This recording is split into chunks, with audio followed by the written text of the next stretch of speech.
Hello Captain fans! Ito po, panoorin po natin mga sombreros itong mga attempts ni Pops Alden.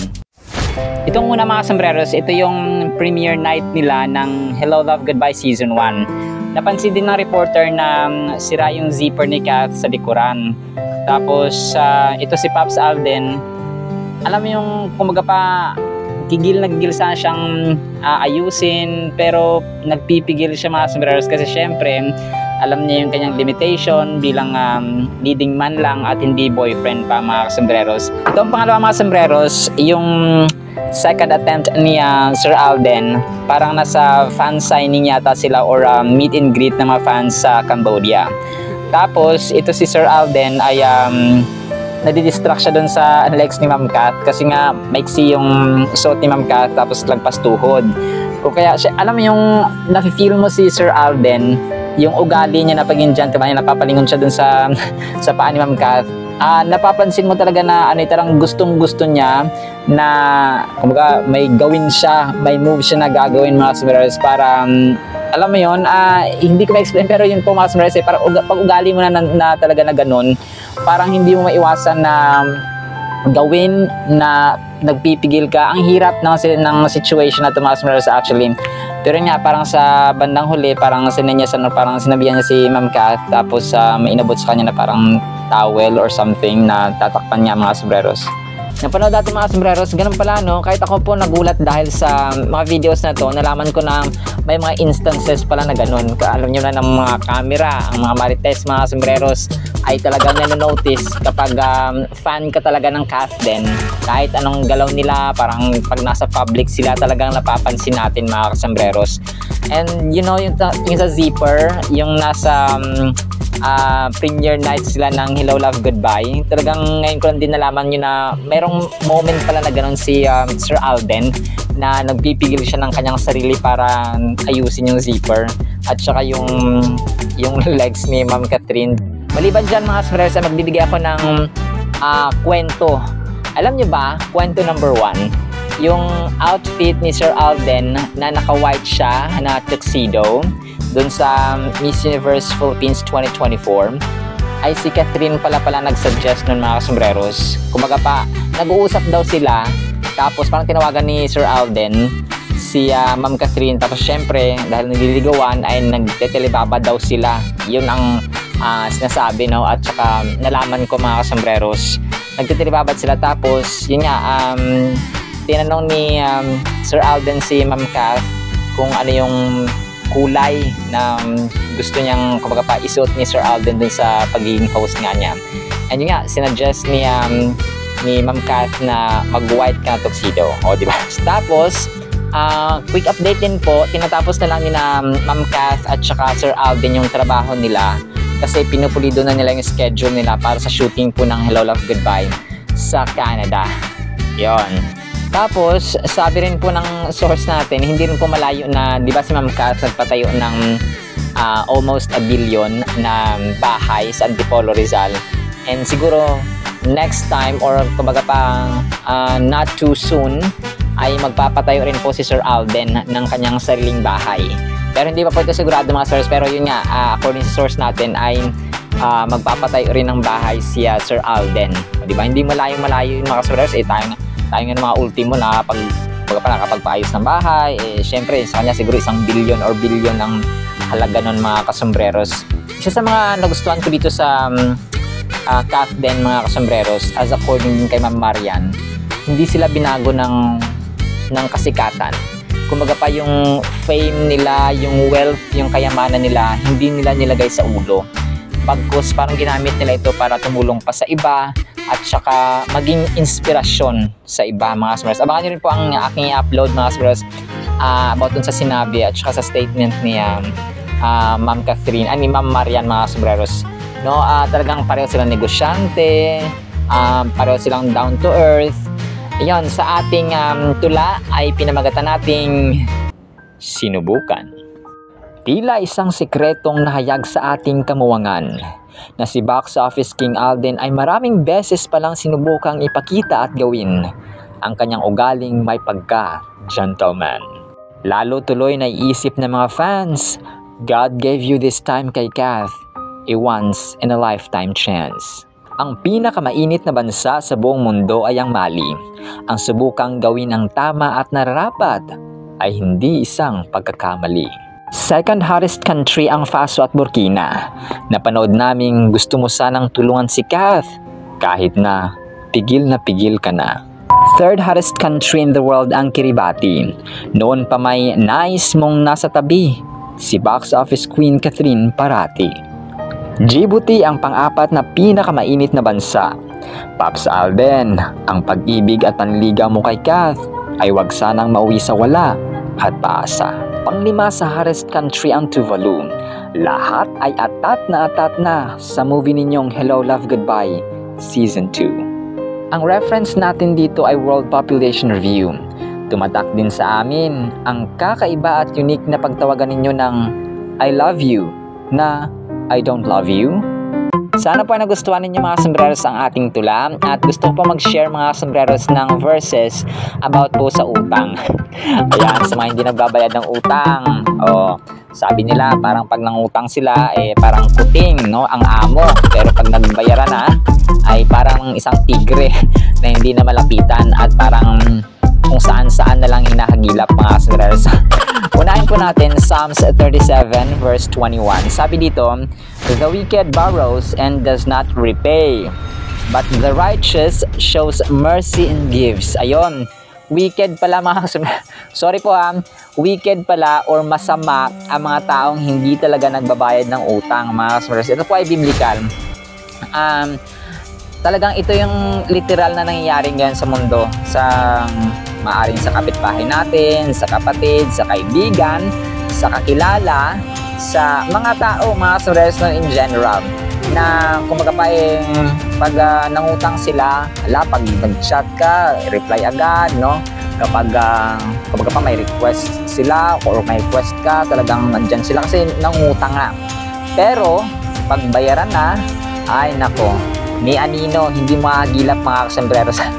Ito po, either based on experience itong sasabi ko or in reality talaga mga kasombreros. So hindi po natin naiiwasan yan, pero sana po ay magbayad po ang may utang mga kasombreros kasi ito na mga preceding verses po natin. Luke chapter 7 verses 41 to 43.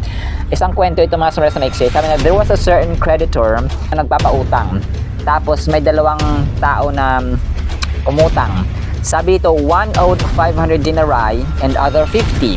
Yung denarii ay isa po yung kumbaga pa currency sa Israel.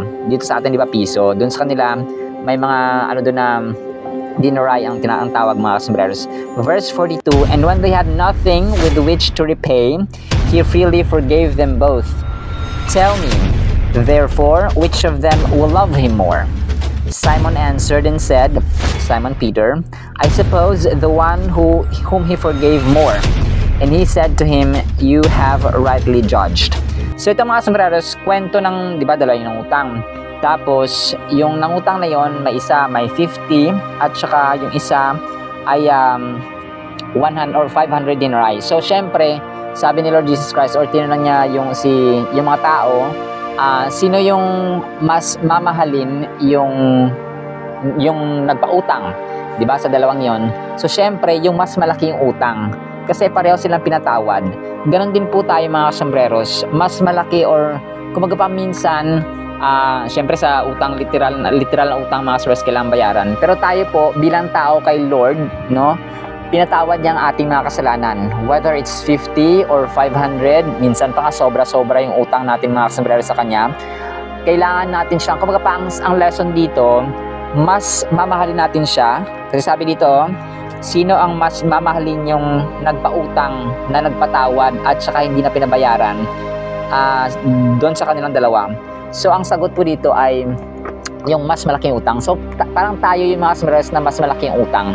Malaki ang utang natin sa Diyos. Imagine niyo yung hangin, pag pinabayaran ni Lord yan, yung nilalanghap natin, yung i-breathe in natin mga sombreros bawat segundo, siguro hindi na kumaga pa sobrang haba ng listahan kasi simula pagkabata, simula isilang tayo, humihinga tayo mga sombreros.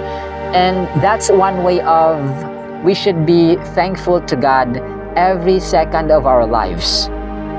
Kumbaga pa yung pasasalamat na yun mga sombreros, either by words and by action. And loving your community, loving your family, loving your friends, it's also one way manifestation that you love God. Kasi di ba yung pinakaunang utos ay you shall love the Lord your God with all your heart, mind, soul, and strength. And the second is you shall love your neighbor as yourself. So ganun mga sombreros. At ang last verse po natin mga sombreros ay mababasa natin sa Romans chapter 13 verses 8 to 9. Napakaganda nito mga sombreros. Owe no one anything except to love one another, for he who loves another has fulfilled the law. For the commandments, you shall not commit adultery, you shall not murder, you shall not steal, you shall not bear false witness, you shall not covet, and if there's any other commandment are still summed up in this saying, namely, you shall love your neighbor as yourself. Napakaganda mga sombreros. Wala daw dapat tayong itinuturing na utang at magiging utang habang tayo ay nabubuhay except, sabi dito, love one another. Kung kaya sasabi ko mga sombreros, may mga bashing man, may mga nega man dyan, at the end of the day, I still bless them. Kasi yun ang pinaka number one role natin. Yung mahalin natin ang bawat isa. Napakarami ngayon ng bitter, napakadaming hate, napakadaming mga, kumbaga pa, negative mga kasombreros na, kumbaga pa, makikitid ang mga utak. Pero at the end of the day, it's still us that matters, loving other people. Sa mundo, sa society natin, sa social media, na puro hate, why not love? Okay? And then kung talagang ayaw na tumigil, lubayan mo na. Parang ganon mga sombreros, because happiness is a choice. Sabi dito, yung kapag nagmamahal ka pala, no, kapag iniibig mo yung kapwa mo, you are fulfilling the law. Ibig sabihin po, sinusunod niyo po ang Biblia. Sinusunod po natin ang utos ng ating mapagmahal at maibiging Diyos, mga kasombreros. Kasi hindi naman tao ang piniplease natin eh. Yes, we can kapag may request sila, susundin natin. Pero at the end of the day, hindi naman sila yung mag-judge sa atin. Hindi sila yung number one na piniplease natin, kundi ang Diyos. And kapag piniplease natin ang Diyos, hindi mo matatanggal doon yung mahalin mo ang iyong kapwa. Okay? So, meron para tayong utang sa bawat isa. Kung kaya naalala niyo yung kanta na, no? Walang sino man ang namamatay para sa sarili lamang. Walang sino man ang nabubuhay para sa sarili lamang. Tama po yun mga sombreros. Dito rin po yun sa Biblia, sa Book of Romans mga sombreros. Ito, napakatinding utang nito mga sombreros kasi apart from our parents, apart from our siblings, apart from our family, relatives for example, and friends in general, ay mahalin natin ang bawat isa. Alam niyo po, yung mga strangers na mga nagko-comment na hindi ko naman kilala, tapos kumaga pa negative ang comment nila, ina-appreciate ko pa rin sila at binibless. Alam ko hindi ko naman kayang kumaga pa ilagay yung sarili ko sa inyo, yung ugaling ganun mga sombreros. Pero God is reminding us na mahalin natin ang yun yung parang utang natin, maliban sa pera, maliban sa mga material, mga sombreros, maliban sa hiraman na mga gamit, itong pagmamahal, gawin nating utang sa iba. Kumbaga pa nagbabayad tayo parati kasi di ba utang nga siya. So ganun siya, lifetime debt, o kumbaga pa lifetime na ino-owe natin mga sombreros o utang natin sa ating kapwa, unang-una sa Diyos, because when God is pleased in our lives, He will bless us. Kumbaga pa pag natutuwa ang Diyos sa atin at sinusunod natin ang batas, sinusunod natin ang Biblia, ang kanyang utos, natutuwa ang Diyos mga sombreros. At wag ka, pag yung parents mo nga natutuwa sa'yo, binibigyan ka ng, anak, anong gusto mo? O, di ba? Parang ganun din ang Diyos, and He is more than that. He is more than our parents, He is more than our kapatid, He is more than our friends. Ang Diyos pag nagpapala yan mga sombreros, minsan umaapaw, no? Pag umaapaw, kumbaga pa, una pinagpapala ka, tapos unti-unting aapaw, susobra. At pag sumobra yan, hindi mo iwasang magbigay sa iba. Lalong-lalo na sa asawa mo, sa kapatid mo, sa anak mo, sa family mo mga sombreros. And sabi dito, natutuwa ako kasi for the commandments, sa verse 9, for the commandments, you shall not commit adultery, you shall not murder, you shall not steal, you shall not bear false witness, you shall not covet, and if there's any other commandment, are all summed up. No? Sinuma yun mga sombreros. Kumbaga pa, ito na yung gist, ito na yung summarization, ito na yung, kumbaga pa, buod mga kasombreros ng commandments na sinasabi doon sa Old Testament. Kasi di ba parang sinummarize na ni Lord yung commandments from 10 down to 2 sa New Testament. So yung 10 utos ginawa niya ng 2. So love the Lord your God with all your heart, mind, soul, and strength. Tapos you shall love your neighbor as you love yourself. And yun na yun mga sombreros, nasuma na siya. Kumbaga pa, hindi winala ni Lord yung 10 yun. Sinuma niya lang. Kumbaga pa, ginawa niya lang, pinaikli niya lang mga sombreros, ganon. Pinaikli niya lang yung commandments na yun mga sombreros. And when you love, kasi di ba pag mahal mo yung kapatid mo, mahal mo yung magulang mo, mahal mo yung kapwa mo, hindi mo siya pagnanakawan, hindi mo siya papatayin, hindi ka magko-commit ng adultery na hindi naman sa iyo, hindi mo pagmamayari yung asawa o ang jowa o girlfriend o boyfriend dyan, so hindi mo siya aagawin, hindi mo siya i-murder, hindi mo siya, kumbaga pa, nandun na lahat, no? Hindi ka magsisinungaling na tungkol sa kanya, ganito, ganyan, no? Kasi mahal mo siya or mahal mo ang kapwa mo mga sombreros.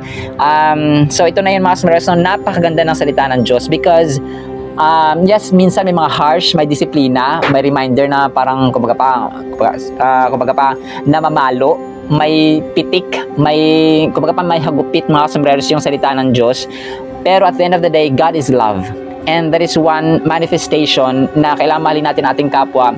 Because if you love our neighbor, hindi lang yung kapitbahay kundi tao in general.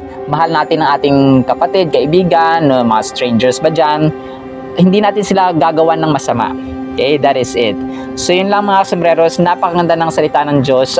Gugustuhin ko mang 1 oras tayo dito.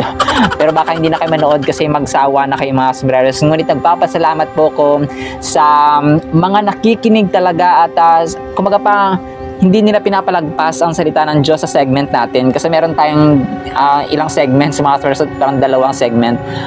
Yung Kath din, tsaka yung salita ng Diyos at tsaka yung tula mga sombreros. Kaya I'm so thankful to God na hindi ko man ma-express sa inyo physically at personally ang aking pagmahal. You know that I love you so much from the bottom of my heart.